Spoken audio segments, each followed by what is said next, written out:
सभी को नमस्ते। आज हमारा विषय रहेगा उपवास। यानी उपवास का मतलब एक बार बताएगा कोई, क्या है उपवास? अब ये आज पहला सोमवार का दिन है, 2024 सावन का महीना जो लगा है, हिंदी महीना सावन का, श्रावण, और ये पूरा अगस्त के महीने तक लास्ट तक चलता है। तो ये बहुत पवित्र दिन माना जाता है और इन दिनों में तकरीबन जो हिंसक प्रवृत्ति के भी लोग होते हैं वो अहिंसक हो जाते हैं और ख़ास महत्व दिया जाता है शिव जी को इस दिन। और जो योग साधना में भी आगे बढ़ना चाहते हैं ना, तो उनके लिए भी बहुत महत्वपूर्ण दिन है। तो मैं जानना चाहूँगा उपवास का मतलब क्या है। लोग यही समझते हैं कि उपवास एक खाली पेट रहने के लिए बोला जाता है। तो उपवास का मतलब होता है आप ईश्वर के समीप यानी नज़दीक बैठना, उसके पास वास करना यानी बैठना। तो कैसे बैठोगे? भूखे पेट थोड़ी बैठा जाता है। उपवास की एक लिमिट होती है, शरीर की एक क्षमता होती है, उसके हिसाब से ही उपवास रखा जाता है। तो आप किसी के नज़दीक भी बैठोगे ना, तो एक लिमिट के हिसाब से ही बैठ पाओगे। मन बहुत चंचल होता है, थोड़ी थोड़ी देर में इधर उधर भागता है। तो आप मन के अधीन हो, मन को जब अपने वश में कर लोगे तो मन आपके अधीन हो जाएगा, तो तभी आप उपवास भी ढंग से रख पाओगे। तो मैं कुछ को देखता हूँ कि योग से दूरी बना लेते हैं उपवास के समय, जबकि ये बहुत ख़ास है कि उपवास और योग एक साथ हो तो कहीं बात बनती है। जब आप योग करते हैं तो क्या आप भोग करके योग करते हैं, यानी कुछ खा करके आते हैं? कोई बताएगा? खा के आते हो यहाँ? बोलो ना। नहीं। तो वो जो क्षण है आपका, वो क्या है? वो उपवास का समय है। कितनी देर? 2 घंटे, 3 घंटे, 4 घंटे, जितनी भी देर आप रह पाते हो उतनी देर का वो आपका एक व्रत हो जाता है, उपवास हो जाता है, और उसी में आपका एक योग हो जाता है। तो उस लिमिट को आप बढ़ा भी सकते हो। तो कैसे बढ़ाओगे? आपका मन जब कहेगा तभी आप बढ़ा पाओगे, और आपका तन आपका साथ देगा तब। जब आपको भूख लगी होगी तो आपका मन टिकेगा? नहीं टिकेगा। भूख के पेट भी कीर्तन नहीं होता है, भजन भी नहीं होता है। पेट में कुछ जाएगा तो ही होगा। जब आप एक लिमिट होनी चाहिए, हद नहीं पार करना। आप अगर योग से जुड़े, अगर भगवान श्री कृष्ण की तरफ देखें और उनकी श्रीमद् भगवत गीता को पढ़ें, और उसमें एक श्लोक आता है कि मेरे को कैसे पाया जा सकता है। तो उन्होंने ये नहीं कहा कि मेरे को भूखे खाली पेट, उन्होंने मना किया हुआ है।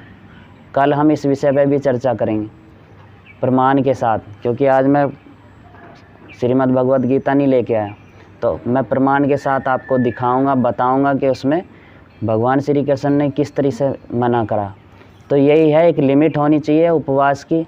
उपवास को अपनी क्षमता अनुसार रखना चाहिए, और उपवास के साथ योग ध्यान साधना ज़रूर होनी चाहिए। जो आप योग आसन प्राणायाम जो भी कर रहे हैं ना, उसका भी एक तरीका है, और उसको तरीके के करने के बाद में जो आप ध्यान करोगे तो वो आप मंदिर में भी कर सकते हो और बाहर भी कर सकते हो। मैं ये नहीं कह रहा हूँ आप मंदिर में ना जाओ, मंदिर में जाओ। जब आप योग के बारे में अच्छे से जान जाओगे ना, तो योग के गहराई को जब आप थोड़ा सा भी छुओगे, तो आप जब शिवलिंग पे जब जलाभिषेक करोगे ना, तो आपको महसूस होगा कि वाकई में योग क्या चीज़ है। और योग की शुरुआत कहाँ से हुई है? शुरुआत कहाँ से हुई? किसने करी? उन्हीं आदि योगी भगवान शिव शंकर ने तो करी। तो उसी को अगर हम छोड़ दें और खाली भूखे पेट रह करके हम भजन कीर्तन करें और योग ध्यान ना करें, तो भी बेकार है। क्योंकि उन्हीं का तो हमने अनुकरण करना है, उनको ही तो पाना है, उन्हीं को अपने अंतर मन में देखना है, और उसी एकाग्रता को देखते हो, उसी निराकार जो परमात्मा की वो शक्ति है, चाहे वो मूर्त में है चाहे अमूर्त में है, तो उसको हम कैसे समझ सकते हैं? तभी तो समझेंगे जब हम उस गहराई में उतरेंगे। खाली पूजते पूजते तो सालों बीत जाते हैं और फिर दुख भोगते हैं। तो दुख क्यों भोगना? पहले जो उन्होंने योग विद्या जो दी है तो उसको समझना होगा। फिर जब आप कहीं पर भी जाएंगे, किसी भी मंदिर में जाएंगे ना, तो आप उन शक्तियों को भी महसूस कर सकते हो, स्पर्श को भी महसूस कर सकते हो, वायु के स्पर्श को भी महसूस कर सकते हो, और जो वहाँ जो अग्नि तत्व जो महसूस करा सकती है शक्ति। क्योंकि आप कहीं कहीं जाते हो ना, आपको लगता है कि कोई स्पर्श हुआ, कहीं कहीं लगता है कि एक ठंडक सी महसूस हुई, कोई छू के निकला, कहीं कहीं ऐसा होता है कोई गर्मी जैसी महसूस हुई। किसी जगह जाते हो ना तो वहाँ आपको लगता है किसी ने छुआ, तो आखिर वो है क्या? तो ये सब चीज़ें आप उसको महसूस कर सकते हो, तभी कर सकते हो जब आपका मन एकाग्र होगा, आपका तन फिर तब आपका साथ देगा। क्योंकि ये तन जो है ना, ये मन के साथ जुड़ा है, और मन के साथ जो आत्मा बड़ी गहराई से जुड़ी हुई है, तो तभी आप बंधन और मोक्ष का कारण भी बनते हो। तो ये एक विषय है हमारा, हम इस विषय पे कल चर्चा करेंगे, क्योंकि समय का अभाव है, वीडियो बहुत ज़्यादा लंबी हो जाती है। तो इस वजह से हम एक विषय रखेंगे और प्रमाण के साथ रखेंगे, और भी कुछ ऐसी बताएंगे कि योग के साथ साथ उपवास कितना महत्वपूर्ण है। अगर आप दोनों में से एक चीज़ को छोड़ दोगे तो कितना गड़बड़ होता है। ध्यान रखना, जब तक आप खाली पेट रहते हो, उपवास रखते हो, और एक मन में एक आस रखते हो कि हम भगवान के पास हैं, तो ये उपवास हो जाता है, और उसमें आपके विचार शांत हो जाते हैं। एक चीज़ और है, जब आप भरे पेट रहते हो ना, तो आपके विचार भी दो तरह के उठते हैं, तामसिक प्रवृत्ति के और सात्विक प्रवृत्ति के। तो दोनों विचार उठते हैं, लेकिन जब आप उपवास रखते हो ना, उस समय सिर्फ सात्विक प्रवृत्ति के ही विचार उठते हैं। आखिर ऐसा क्यों? उठना तो तब भी चाहिए, लेकिन तब क्यों? क्योंकि मन ना फालतू की चीज़ों में घुसना नहीं चाहता है, उस समय ना दिमाग को कंट्रोल में रखता है, तो विचार शांत हो जाते हैं, और वो विचार ज़्यादा नहीं आ पाते। विचार आएंगे लिमिट के, फालतू के नहीं आएंगे। ऐसे ही भोग करके, खा करके जब आप विचार करते हो ना, तो आपके अंदर एक अलग तरह की, क्योंकि कुछ खाने से भी फ़र्क पड़ता है। जैसा खाए अन्न वैसा बने आपका मन, और वैसे ही उपजते उसमें विचार, और वो विचार जैसे उपजेंगे तो वैसे ही आपका चरित्र भी हो जाएगा। तो यही कुछ चीज़ें हैं जो एक विषय रहेगा हमारा उपवास के ऊपर ही।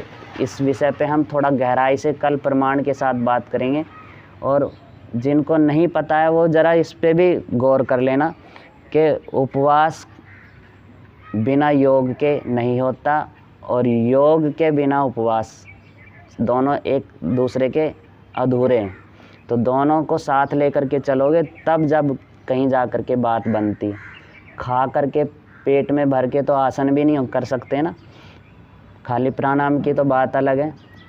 खा करके हम आसन भी नहीं कर सकते, कुछ भी नहीं कर सकते। तो खाली पेट, एक लिमिट की आपकी डाइट होनी चाहिए, खान पान आपका कैसा होना चाहिए, वो एक विषय अलग रहेगा। लेकिन एक उपवास के ऊपर ही हम थोड़ी लंबी चर्चा करेंगे, और योग के ऊपर, क्योंकि दो विषय बहुत महत्वपूर्ण है।